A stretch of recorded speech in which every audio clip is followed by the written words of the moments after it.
Hello everyone, I'm Casper Kuma and welcome back to SCP Secret Files. Now let's move on to the next mission. Okay, what do we got? Appendix 0421-2012. Object is a regular clay pot with a height of 23 centimeters and diameter of 28 centimeters, but do not be fooled by its appearance. It is an organism, a womb. Ew, I don't like that. Yes, an earthen womb. SCP-660 may be safely stored in the standard safe deposit box, provided its mouth remains covered with an inert perspex disc and sealed with tamper-proof tape. Log of tests involving human experimentation with SCP-660. Lab Report 660-A. Sample conditions. Skin flap. Ew. Ew. I don't like this. Harvested from the left thigh of the cadaver of D612. Donor was healthy in all respects prior to the death. Sample use. Tissue sample left in SCP-660 for 2 months duration. Sample use. Oh wait, no. I read that. Result. Daily biopsies indicate viability of sample.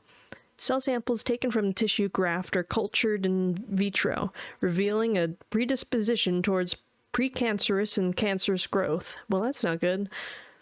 Lab Report 660-B. Sample condition. Skin flap harvested from left thigh of cadaver 612.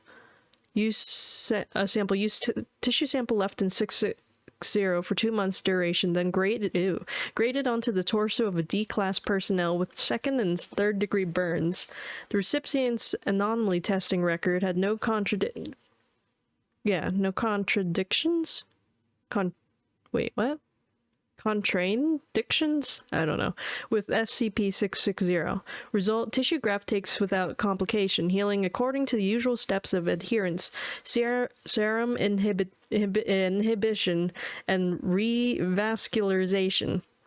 However, as is common with severe burns cases, the compromised skin barrier led to infection and eventual fatal septic shock. Post-mortem biopsy and analysis indicates skin graft would have returned to his full historical structure and function had the recipient survived. I thought we were talking about a clay pot. How is this? How are we talking about skin? Interesting. Lab Report 660-C. Live member of Musculus house mouse BALB-C strain acquired for laboratory testing by use of SCP blank. The consciousness of D614 was implanted into the specimen. D614 was chosen for his demonstrated resistance to negative effects of prolonged isolation and sensory deprivation. Specimen left in SCP-660 for 2 months duration. Unusually, SCP-blank was incapable of restoring D614's consciousness to its original body after removal from SCP-660. A computer interface was developed to facilitate two-way communication with D614. An interview was conducted once D614 was familiarized with this interface, and an expert is included below. Dr. Brown. I guess we'll have to take your word for it. And how did that feel? Suffocating and stretching, says D614. Dr. Brown, could you be more specific? D614, how the hell do you think it felt? Even mice need to grow and move and live. Every part of me was straining, but I was stuck. I thought I would explode. Full contents of the interview are classified. An autopsy revealed precancerous growth throughout the mouse's body. Lab Report 660-D. Sample condition. Right arm lost in traumatic amputation just beneath the elbow. Sample use. D778 was severely injured in an accident involving SCP blank. Lost limb recovered as part of a cleanup operation. The subject will not have survived immediate reattachment surgery due to other injuries involving severe vascular compromise. Severe extremity preserved in SCP-660 in bid to preserve tissue viability. Result, right arm successfully reattached to previous owner. Subject reports return to sensation in fingers of right hand, contrary to poor prognosis due to severe tissue avulsion and nerve damage sustained in initial injury. Biopsy reveals little to no precancerous cell growth. Transplant ruled a tentative success. D778 has been retained for further observation. Well, that's good. At least it worked for this guy. 778's lucky. Addendum. Human testing with SCP-660 was suspended due to the sudden death of, D778 with teratoma with malignant transformation. I've seen fetus and fetu before, but never have I had one try to grab my probe during an autopsy. Dr. Grayson. Appendix 0730-2012. As of today, SCP-660 has been neutralized. SCP-660 no longer exhibits any other forms or shapes. It has been classified as safe by the Foundation. Research on SCP-660 will be transferred to the Reliquary Research Institute. Details available to personnel with clearance /660. So it seems like they're trying to use this one to heal people. So maybe safely stored in the safe deposit box. Is it in the earthen womb, or is it the womb? I mean, it says it's a womb. Whatever. Let's plop it over here.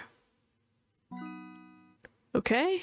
SCP-660 may be safely stored in standard locked safe deposit box, provided its mouth remains covered with an inert perspex desk and sealed with affixed tamper-proof strips. SCP-660 may be checked out for testing and research within the written approval of staff of level 3 clearance or higher. I mean, it was working out with that 778 guy until that last moment where he just died. Just unfortunate, but it happens. Is this different? Yeah, I think it's different. I am doing this right. Click the text with the red underline. After clicking, the data dragging will be activated. Drag it to the archive system. Left click to release the data. Data will be uploaded automatically. Okay. Alright, I'll read this too. SCP-660 is an irregular earthenware urn, roughly 23... Oh wait, I read that already. The composition of SCP-660 is consistent with the generic earthenware clays. The interior of SCP-660 is coated with dried mammalian uterine tissue, ew, similar to human endometrial lining. DNA testing is inconclusive. That's disgusting. SCP-660 is capable of indefinitely preserving all biological tissue placed within it, regardless of external conditions or state of the sample, until the tissues are removed. Living tissue will remain viable and living organisms will remain alive. Even when deprived of sustenance for extended periods of time, while the exact mechanism responsible for this is uncertain, isotopic labeling has shown that it involves the exchange of biological matter between the sample and SCP-660's interior coating. Okay, so that's why they're trying to use it. You can put all these people who's lost their skin flaps and you can just shove it in this pot and it'll be safely stored like a refrigerator. Cell cultures from tissues preserved in SCP-660 retained an abnormally high rate of cell replication. Several samples have tested positive for precancerous markers in smear tests. Well, that's not good. What's the point of keeping these body parts refrigerated if now they're going to have cancer? SCP-6601 was a human fetus originally found in SCP-660. Oh, they put a fetus in there? Most likely having been sealed in the artifact for at least 6,600 years. However, SCP-6601-1 immediately underwent massive transformation upon removal, additionally developing several bubble blanks. Consistent with the anthropogenic blank progression, SCP-6601 is most likely neutralized. Details are available to personnel with clearance 4/660. Was that thing I saw when I was going down the elevator? It was like a really big looking human-like thing. I feel like it was probably a ginormous fetus. I'm not looking forward to that. Recovery. SCP-660 was originally recovered from an archaeological dig in blank blank, where it was found in a perpetrated gravesite among a number of other mundane artifacts. A beeswax seal covering the mouth of SCP-660 was dislodged during the excavation process, revealing SCP-660-1 data expunged. After which the site was secured by the Foundation. The notes of Dr. Blank, presumed deceased, enabled the isolation of SCP-6601 from the rest of the artifacts. Well, that's nice. Let's submit it. Okay, work done. Right? Oh wait, is there one more? There might be one more. Oh yeah, here it is. Oops, forgot that one. Now is it done? Okay, one more. Recovery. SCP-660 was originally recovered from the archaeological dig in blank blank, where it was found in a perpetrated gravesite among the number of other mundane artifacts. A beeswax seal covering the mouth of SCP-660 was dislodged during the excavation process, revealing SCP-6601 data expunged. Deceased. Wait, I read that. Okay, I don't know what it just added. Oh no, I just changed the object class. I see. Okay. Submit. Oh god, there's more. What's this one? Lucid. Is that a bad thing? Okay, SCP-143. Addendum 143-1. Can I do this as I go? Does it change at all? What if I put it over here? Okay. Oh, I changed the name. Alright, I see what I'm doing now. Trees grown from the on-site from saplings obtained from parent plants located in Nara Prefecture, Japan in 1905. Parent trees were owned by a family of traditional swordsmiths claiming to be descended from a legendary sword maker named Amakuni. They referred to the original trees as Jinki no Kodachi, or the Bladewood Grove. It is from them that the Foundation gained the techniques to cut and work with wood and petals into serviceable items. The original trees are still in Japan, owned by the government and still attended by the same family. However, the government has denied all existence of the trees, and the products made from them are kept within the country. Addendum 143-2. Let's add that to the thingy. SCP-143, is to be watered twice every day on a regular basis via a large sprinkler system unless already watered by local precipitation. Personnel are not allowed to enter the enclosure without level 4 administrative clearance and are advised not to touch any of the SCP-143 nor stand beneath them unless wearing proper protective gear. It is important that no one be within the containment area when SCP-143 begins to shed. However, after shedding has concluded, the collection of the fallen petals for testing purposes has been authorized by the project director. It sounds like it's like a cherry blossom tree or something, doesn't it? I read that. Okay, this is different. Document 143A. We lost three staff today on 143 today. They're collecting petals dropped by the trees the previous day when the sudden gust picked up, shaking a good deal of petals from the tree and blowing them all around. Stayed that windy for the whole day. I'd send a cleanup crew, but it's still pretty windy and the odd petal is still falling. We'll have to pick up the remains when the wind dies down in a couple of days. So the petals dangerous? I mean, obviously they're dangerous, but how? What'd this add? Okay, down here. Oh yeah, it is similar to cherry blossom. A plantation of 300 specimens of a unique type of tree. The trees are similar appearance to Prunus X Don in this Japanese sakura, or cherry blossoms. They bear no fruit, and the only known way of reproduction is by careful own-root propagation using cut saplings from an older sample. Petals are a light pinkish color, slightly translucent, and with the texture of smooth glass. Care must be taken when handling the petals, as their edges are razor sharp and can easily slice through the flesh if mishandled. Oh, so that's why they're making swords with it. They're super sharp. The wood and bark are a light grayish color with the texture expected of wood, although the grain is very smooth to the touch. However, the petals and the wood of these trees are much harder than most natural or man-made substances, reaching up to 5,000 HB on the Brinell scale. And withstanding temperatures of up to 1,800 degrees Celsius, this weight-to-strength ratio surpasses even that of titanium, being some 15% lighter than aluminum. Despite the hardness, the wood and the petals are quite supple and are as pliable as most woods are. Both are notoriously difficult to work with due to their properties, but under high temperatures, upwards of 1,500 degrees Celsius, separate pieces are capable of being fused together. They make excellent armor, shielding, and weapons. Due to the slow growth of plants, the material is slow to harvest, although the petals are shed regularly enough, falling from the trees twice a year. Okay. Submit. That was easy. Oh my god, there's still more. When am I gonna get to go on another mission? Okay, let's add this over here. See where that adds. Okay, down there. What is this? What are we looking at? Log of items vended during testing phase 8. 800 yen entered for each item. Items being dispensed every 2 minutes. SCP-261 is attached to power. Special containment procedures. Any access to SCP-261 must be approved by the staff with level 2 security clearance or higher. And all items dispensed by SCP-261 must be recorded, along with the amount of money entered and the amount of time elapsed between uses.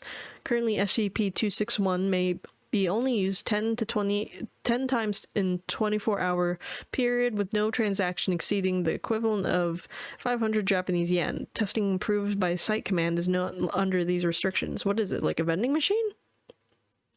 Let's add this over. Maybe it'll tell us. Where did that add? Oh yeah, down here. SCP-261 appears to be a large black vending machine with no front glass panel and a small keypad on the right side. SCP-261 was recovered in Yokohama, Japan. SCP-261 was brought to the Foundation's attention after an investigation of an urban legend about a magic vending machine that was circulating on the internet. SCP-261 was found in the back alley behind a large shopping center with a handwritten sign saying "out of order" in Japanese taped to it. SCP-261 has no marks or identification of any kind, and no locals remember when or how it came to be in its current location. Oh, it has Cheetos and Diet Coke and whatever black chewing gum. Yan Yan. Nice. Got a lot of choices. Damn. Well, I don't really care about reading all the snacks. What's this one, though? Unknown. Small mesh bag filled with small, multicolored pyramids, packaging in an unknown language. Pyramids found to be very hard and unpleasant tasting compared to chalk in taste and consistency.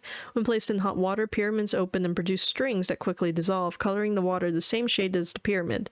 Water had no additional taste, but testing revealed a sharp increase in mineral, carbohydrate, and protein content. With several minerals unidentified at the present time, this content was found to be consistent with the recommended daily intake of nutrients for adult humans. Researchers ingesting the water reported stomach cramps 2 hours later, but no other effects. Aluminum box with small glass window on the side, a large round button on the top, packaging in an unknown language. Box is seamless and appears to be filled with small round animals covered in fur. Each with 3 paws and a single large eye. Pressing the button caused the inside of the box to rapidly become superheated, cooking the small animals alive. Muffled noises and scratching were heard for several seconds during the cooking process. After 1 minute 30 seconds, the front panel opens, gives access to the now cooked animals. Professor Kane volunteered to eat the animals, with no other researchers willing to do so. Taste described as crunchy and very spicy, with a small hint of beef. That sounds both horrible and kind of tasty. Tall, thin aluminum can. And I mean, it doesn't sound dangerous, that's a plus. Tall, thin aluminum can, packaging in an unknown language. Opening the can caused a chemical reaction with the liquid inside the can. Liquid was apparently not intended for oxygenated atmosphere and detonated violently, causing injuries and killing 2 researchers. Testing discontinued and area cleared. Testing area preserved to smell like citrus for several days. What's the conclusion? There's either food or drinks, nothing else. How awful. Let's call it an end. Internally, SCP-261 appears to be a basic vending machine equipped to vend food and beverage items. After a key was made and the front door was opened, no abnormal materials were found, and it was determined that SCP-261 had never actually contained any food or beverage items. The keypad, while connected and operating correctly, does not activate any of the dispensing mechanisms. When money is placed into SCP-261 and the 3-digit number is entered on the keypad, SCP-261 will vend a random item. SCP-261 has not accepted any currency other than yen, with rejecting currency being deposited in the coin return slot. It is unknown how these items appear, however. SCP-261 will not operate when the door is open or when recording devices are placed aside.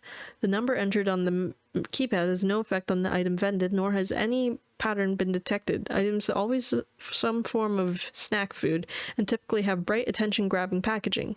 SCP-261 is capable of operating with no external power supply, but operation in the state will cause unstable vending to occur much more quickly than normal. If SCP-261 is used several times in a short period of time and or large amounts of money are entered before an item is vended, SCP-261 will start dispense bizarre items. While still food, their suitability for human consumption is often non-existent. Well, I mean, this one doesn't sound too bad. Just don't eat the things that aren't familiar to you, basically. That's not too bad.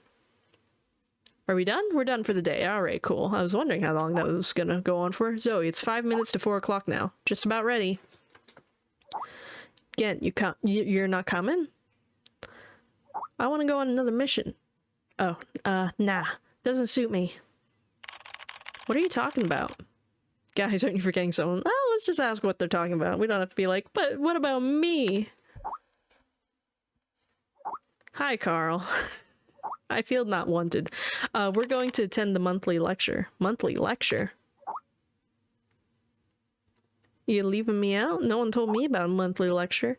Each month, the Foundation invites someone famous to hold a lecture, to share knowledge and insights pertaining to SCP. For this month's lecture, they invited Dr. Trevor. He holds a high reputation with the Foundation. Interesting, count me in. Okay, let's go. Interesting, count me in. They're probably like, meh, it's boring. I'll send you a link to the monthly lecture. Just a sec. Notice the course you signed up for is about to begin. Alright, let's go. It's this one. Dr. Daniel Trevor.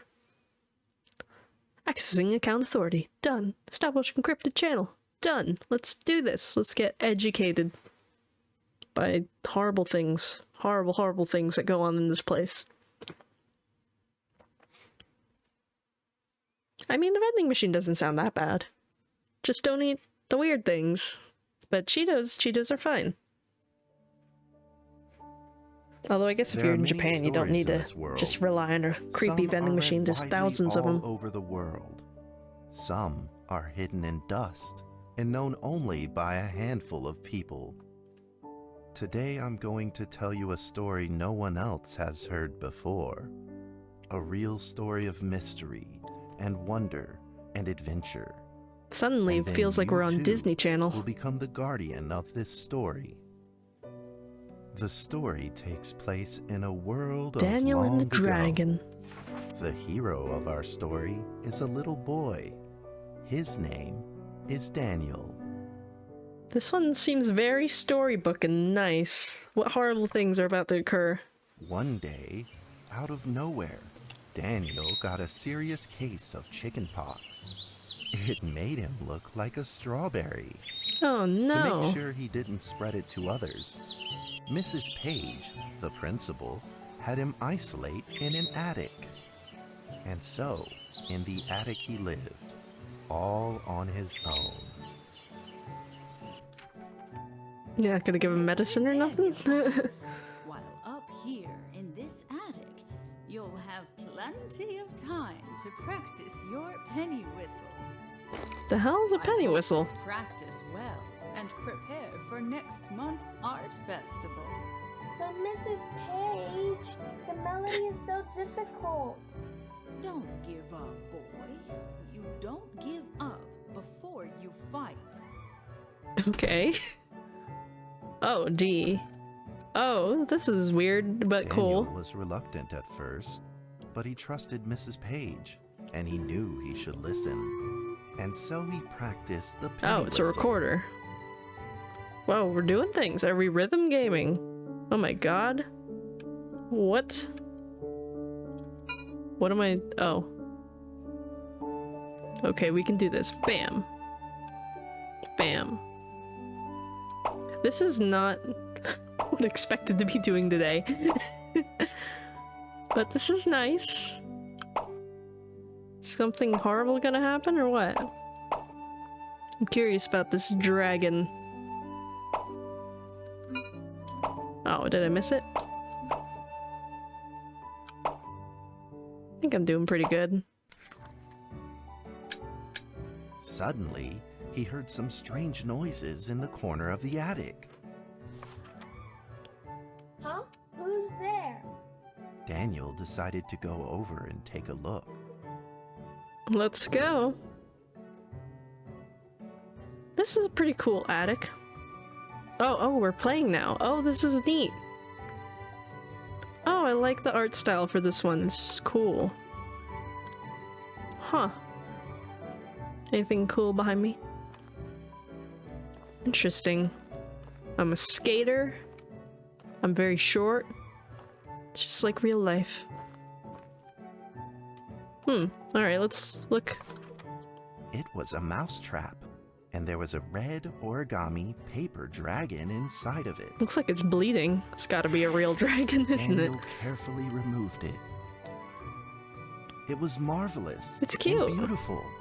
The only problem was part of its wing. Well, it's was made out of damaged. paper. We can just tape it But back up, right? Daniel found a way to repair it. Okay. Is it tape? Oh my. Oh, we're crafting now. Oh, okay, I want him to have this yellow cross. Right here? Yeah. That is really snazzy. Wait. What's up with the thumbtacks? I could have used the thumbtacks? That sounds horrible, but okay. Well, I used the Daniel tape, held the so repaired I guess if paper this was dragon multiple high, choice, that's my choice high now. up in the air, imagining that it soared over all the world below. Nice. He played and played with the paper dragon. Wee! Woo! Whee! Dragon! Soar! In the warm afternoon sun, Daniel had to fight his eyelids just to keep them open.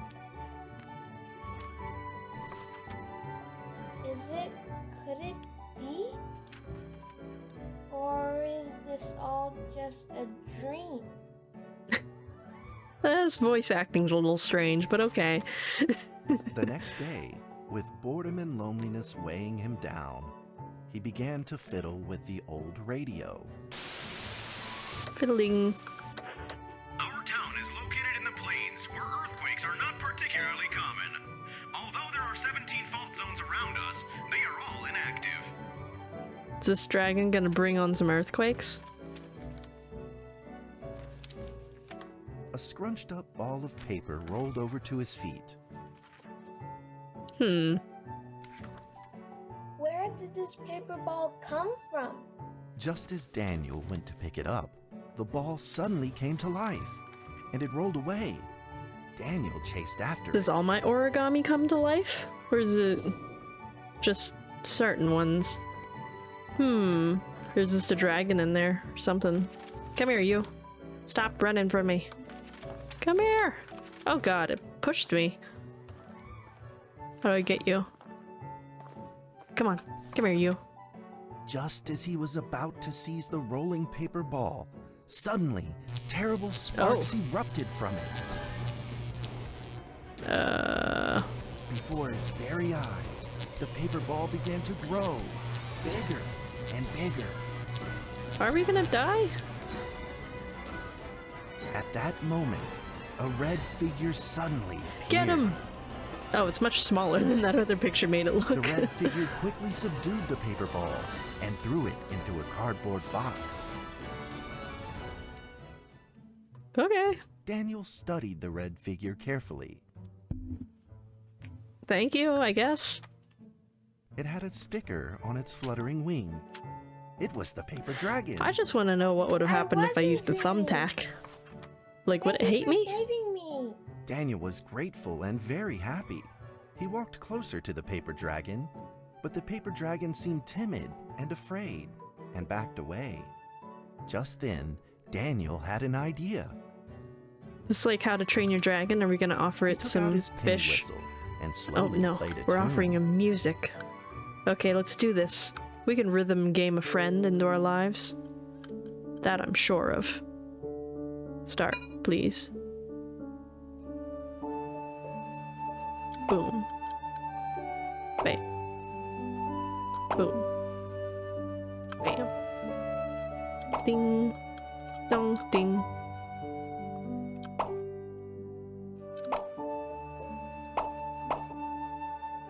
Nice, nice, nice.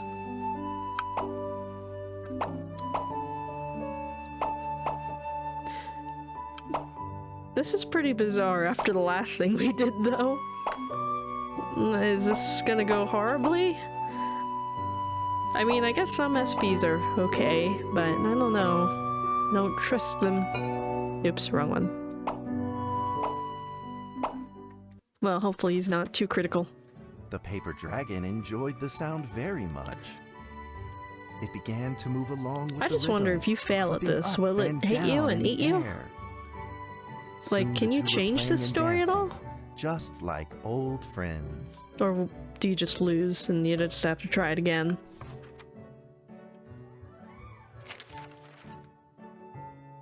And then it died. The paper dragon traced out a beautiful arc in the air, communicating with Daniel in a unique way. Okay. Great. My cherished Oh god. after many long Sounds like the years, devil. we finally meet again. Holy crap. Tell me, How has your family been? I don't know. Great, thank you for playing that music for me. I don't know what I was expecting it to sound like, but it wasn't like that. Beautiful rhythm of that instrument. But we ought to take precautions, as the room is not stable. Do you still remember how the room works? You're welcome to visit anytime. We going to Paperland? The piece of paper then changed back into the shape of a paper dragon and flew into the cardboard box. The box closed shut, and a calm silence was restored to the attic. I don't know if I trust this little demon paper. Daniel rushed to find a watercolor pen and marked the box with excitement in his fingertips. Here. B. Dragons. Over the next few days, the paper dragon came out often to play with Daniel. During this time, Daniel introduced many of his friends to the paper How dragon. did he do that? He was supposed to be inside to not give them chickenpox. How did he show them his dragon? That cat's name is Mrs. Carter. Ever since I secretly fed her some fish for dinner, we've been good friends. That's Duke, Mrs. Jessica's pet. He doesn't like Rainy Day or Mrs. Carter. Only smoked sausages fit his taste.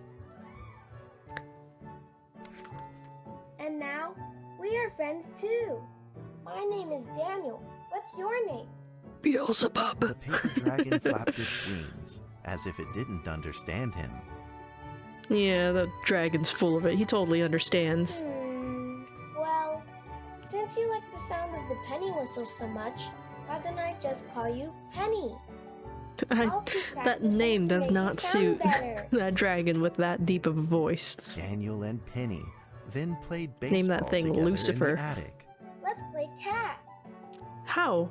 He's paper. You'll kill him. Alright. Take this, sucker. Come on. Bam! Oh, damn. No. Oh, you moved. Where'd you go? Oh, you got it. Bring it here. Bring it here. Come on. Come on, give it to me. Am I supposed to chase you? Give me the ball. Give me the ball. What's wrong with you?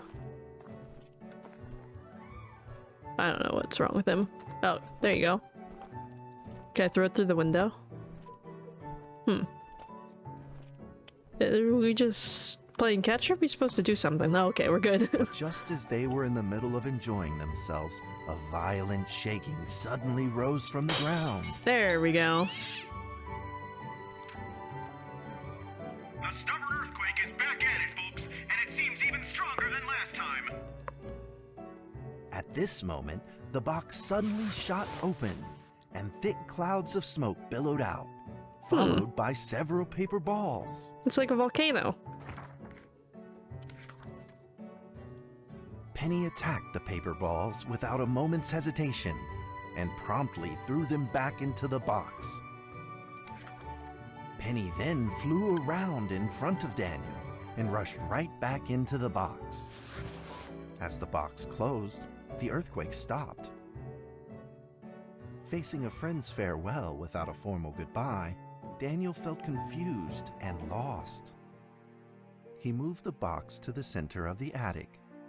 Facing it, he practiced his penny whistle, day in and day out. This is a very strange turn that this game has taken.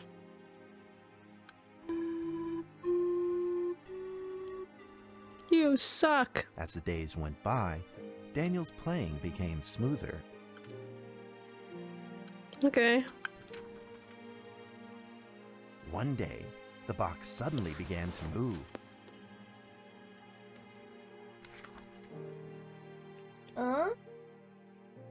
Is he dead? 1, 2, 3, 4. This time there were 4 paper dragons. But they weren't alone. Enemies began to jump out of the box too. Earthquake! Another earthquake! This time it's This is so reached weird. magnitude of 5.8. I mean, they're just In that balls. small attic, Just the 4 paper chuck 'em. dragons fought fiercely against the paper balls.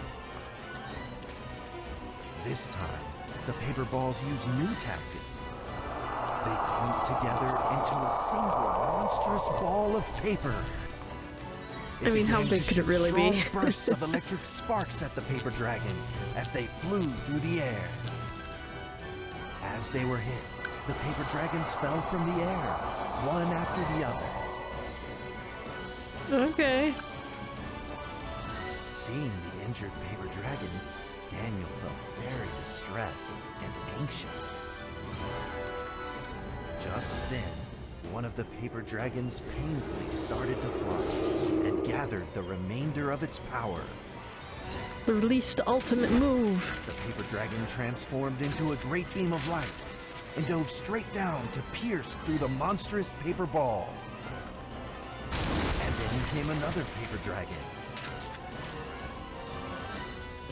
The monstrous paper ball was blasted to bits, exploding into smaller paper balls. Trembling, they struggled to escape back into the box. The sacrificed paper dragons were reduced to swirling shreds of paper. They're all And dead. silence pervaded. Peace and tranquility were restored once again to the attic. Daniel saw the remaining 2 paper dragons lying on the floor, badly wounded. And He slap rushed some to tape grab on some them. stickers and treated them at once. This is very weird. Hey, you. Oh. I'll take the blue one first. Pick up gently. Can I pick up... Flatten? What? I guess we're flattening it. Okay. Whatever. I guess you have to flatten it to put the stickers on it. They're paper. They'll be fine. This is weird. Suddenly, countless paper dragons began to gush from the box. The 2 wounded paper dragons were repaired and began to fly. Like 2 colored threads, they merged with the other dragons, flying in unison. The dragons moved like a tide, flying freely through the attic. Daniel eagerly took out his penny whistle. He showed all his paper dragon friends the results of his hard work and practice. Alright, I guess we're having a grand chorus, or finale, whatever. Bam. Bam. Bam. Bam. Bam.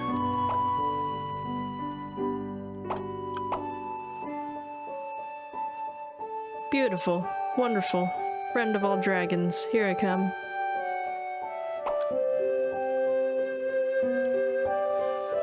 Boom.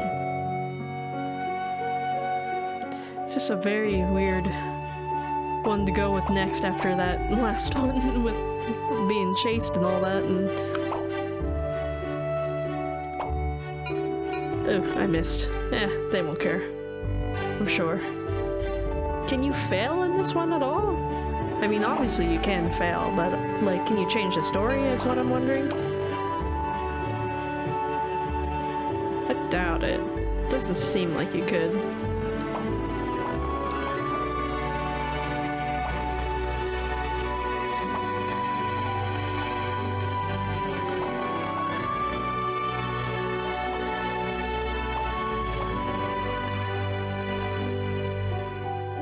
Like, if I don't meet the, like, a good enough total score, will they all hate me?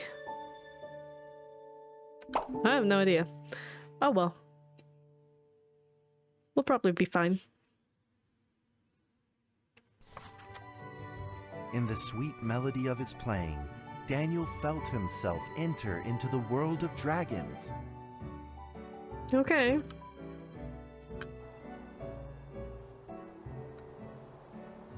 A bunny. Bye.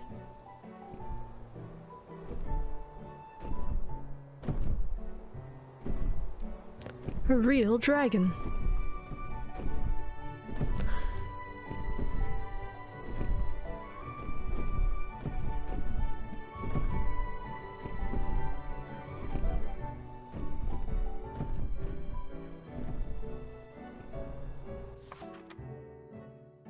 paper dragons merged into a long letter and floated down towards Daniel to tell their story. Okay. After the last war, I hate that voice. It's so weird.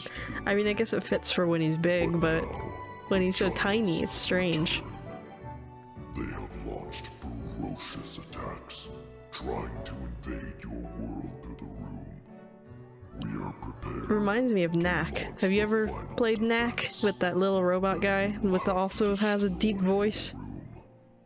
Oh wait, what? Last remaining entryway into your world. You're gonna destroy my what? This farewell will only be temporary. Will not be apart forever, and we will never forget our eternal. By destroying my room, do you mean my room or that box? Because if so, I'd rather if you didn't. At that moment, the paper dragons flew back into the box. Daniel still couldn't fully understand what the paper dragons had meant, but he had a vague feeling in his heart that he may never see his new friends again. Okay. A few days later, Daniel's chickenpox had fully recovered. He could now play the penny whistle very, very well. But the paper dragons never returned. So this SCP helps you with your homework. I see. Pack it all up. We're going home. Well, I guess we're our home? I don't know where we are. Maybe it was time to leave and move on. Earthquake warning! Magnitude 6.2! A massive earthquake is hitting our town! All townspeople, please leave your houses immediately and move to safe open spaces! We're all gonna die. Just then, countless paper dragons shot from the cardboard box. However, it seemed like they were under attack, spinning and falling through the air in confusion. What's happening? Daniel quickly grabbed the stickers out from his bag and did his best to heal the injured paper dragons. Okay.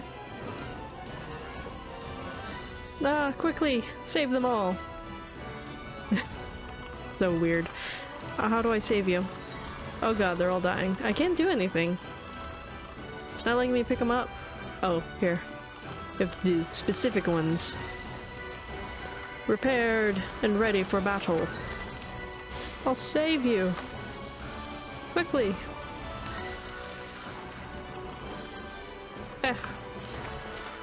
Sorry, I was trying to help you, but I clicked on the blue one. No. Oh, he's good anyways. Cool. There's one over there. So I just sit in this attic all day long. Is this like a school? It seems like it's a school. Or something, because I have to go home for whatever. And my classmates are here. But what type of school just shoves a kid in the attic and that's just the end of it? And pushed Daniel away, subduing him firmly in the corner. He couldn't move. Am I gonna die?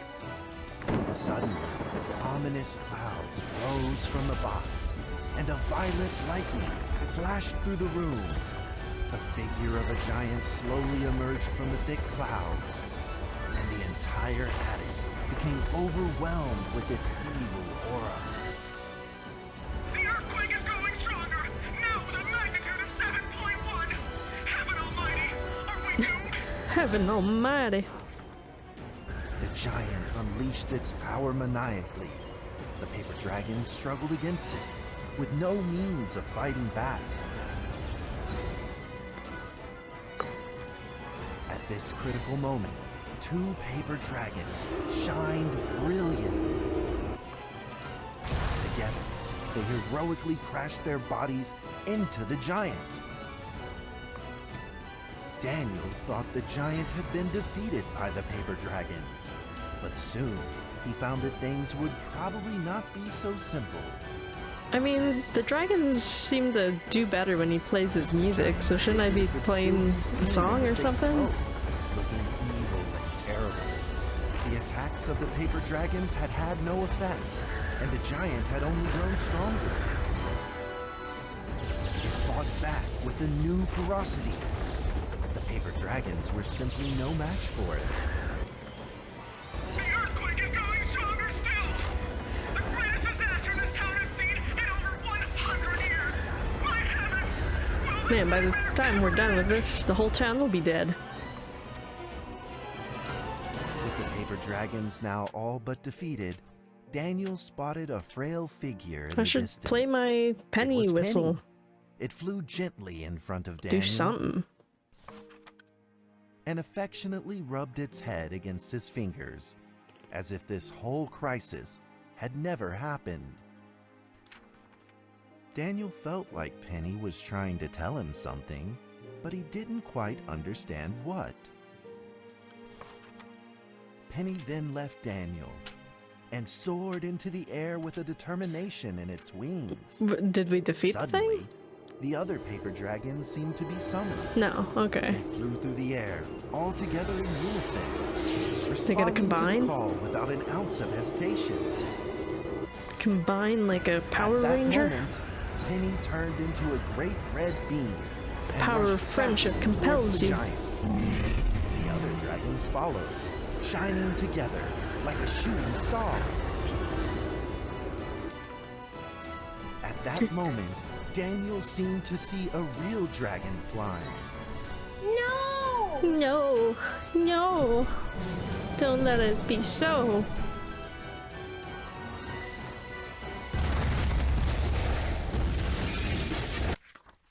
A huge explosion from the impact drowned out everything else in the attic.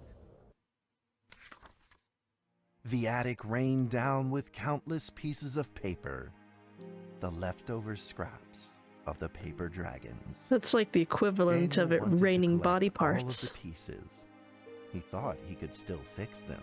Oh god, can you imagine if you just started sewing together different pieces of bodies? That sounds awful. It's like confetti, let's lick it. Wait, no, that doesn't make any sense. This is weird. This is a weird chapter. I feel like I would like it a little bit better if we got to do more things. I feel like I'm just kind of sitting and letting it read to me for this one. It'd be nice if it was in the 3D a bit more often. I mean, I get what they're trying to do though, make it like a storybook, but I think they're trying to copy that one part of Edith Finch where they have it like a comic book, but I think they do it a bit better because they actually let you move.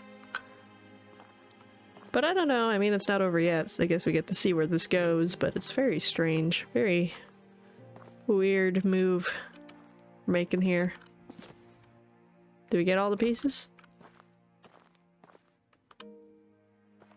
Gonna make a rainbow dragon. Alright, here we go. Oh, we only got the red ones. Alright, whatever. Guess we only care about one dragon. Boop. Beep. Bop. Perfect. Beautiful. Goodbye, my friend. He's dead. The nightmare is over. The earthquake has stopped. With God's mercy, our town is safe. We thank you, Lord, for your protection. Well, I mean, everything's probably really destroyed out there. I wouldn't be thanking them yet. Probably a lot of people you probably A few get to days dig out later, of the art buildings. festival was held as scheduled. Daniel attended the show with his penny whistle. Surprised he didn't like attend it with like some folded origami or something, but whatever. Trevor will perform a penny whistle All right, solo time for of a our song big titled show. Fly with me.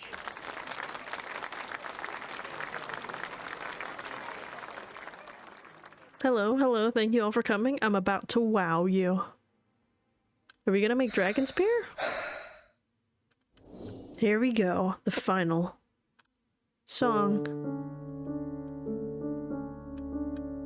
Has the song been changing at all, or has it all been exactly the same? I think it's all been exactly the same.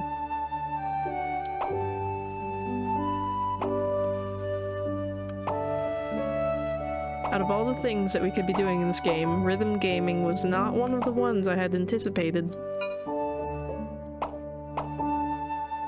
They didn't hear me mess up. It didn't happen. It was supposed to be like that. There was a rest there. Oh god, we're hallucinating. Fond memories.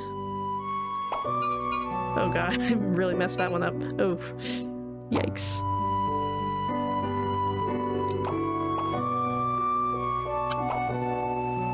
Beautiful memories that I'm ruining with this awful gaming.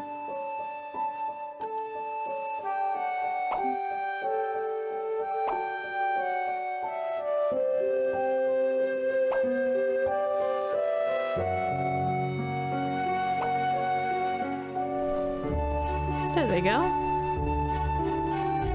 See, if you would have just played while they were fighting that giant, I feel like they could have gotten a power-up.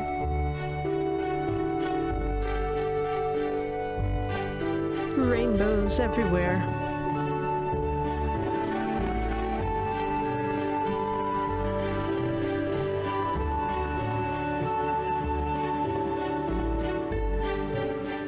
And that's how the story ends. Now, you might be wondering, what happened next? Are there still paper dragons in the world? Well, that's a difficult question to answer. But I believe that they are still protecting us somewhere in this world, just like they promised they would, forever, into eternity. Okay. This was a very strange lecture. I forgot it was supposed to be a lecture. And that's that. Alrighty then. I guess let's talk to our friends. Dragon soar. What lovely paper dragons. I love them so much. Me too, but what happened to those cute little ones? Awesome, but where are they being contained now? I want to know where they're being contained. What cute ones? Weren't they all just dragons? There weren't any different ones. SCP-762 is now being contained at Reliquary Research Institute, where Dr. Daniel is supervising director. That cardboard box has remained silent. Wait, so the kid became the director?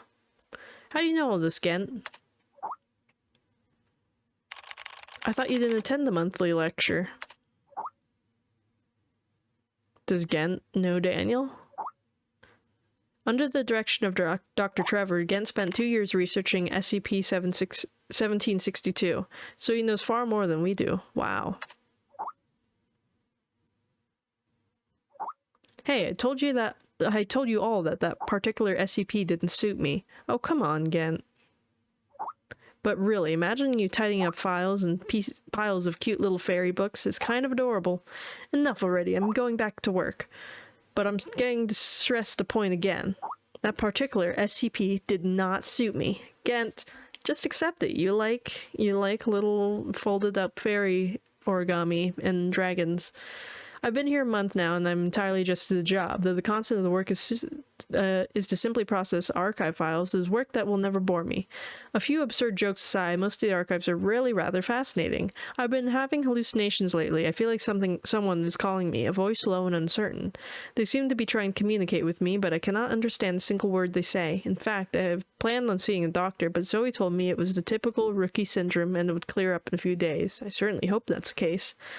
It sounds like I'm getting called by an SCP. I'm gonna die. However, I do think we're gonna stop it here. So, thank you all for watching. I know this one was a bit slower than the last two, I guess. Yeah, both the other ones are pretty fast-paced and it felt like a lot of things were happening. This one was just kind of like story time, which is fine. I don't know. It was a weird break, though, I'd gotta admit. Like, that one had almost little to no gameplay. It was more like a visual novel, I think, but I think is what they were going for with the whole children's book angle. But I don't know. I feel like they could have done that better by letting you move around in that room more and having like the dragons in their 3D form flying around or something instead of entirely drawn. But I don't know, that's just me. I do feel like we got to look at a bit more of the friendlier SCPs on this one though, because we had the dragon, that one's pretty friendly. And then there was the vending machine, which was like, it was basically just a vending machine, except for some of them you just shouldn't eat, you know? So it's like, I feel like that one's safe. And then there was that womb pot, which I don't know about that one. I'd like, it seems like they're trying to find a way to make that one work in a good way, but it also seems to be giving people cancer. So I think we should just put that one in the box and just say, no, maybe not this one. Maybe we should try a different thing. Maybe not the womb pot. But I don't know, that's just me. Thank you all for watching. This is Casper Kuma. Over and out. Bye.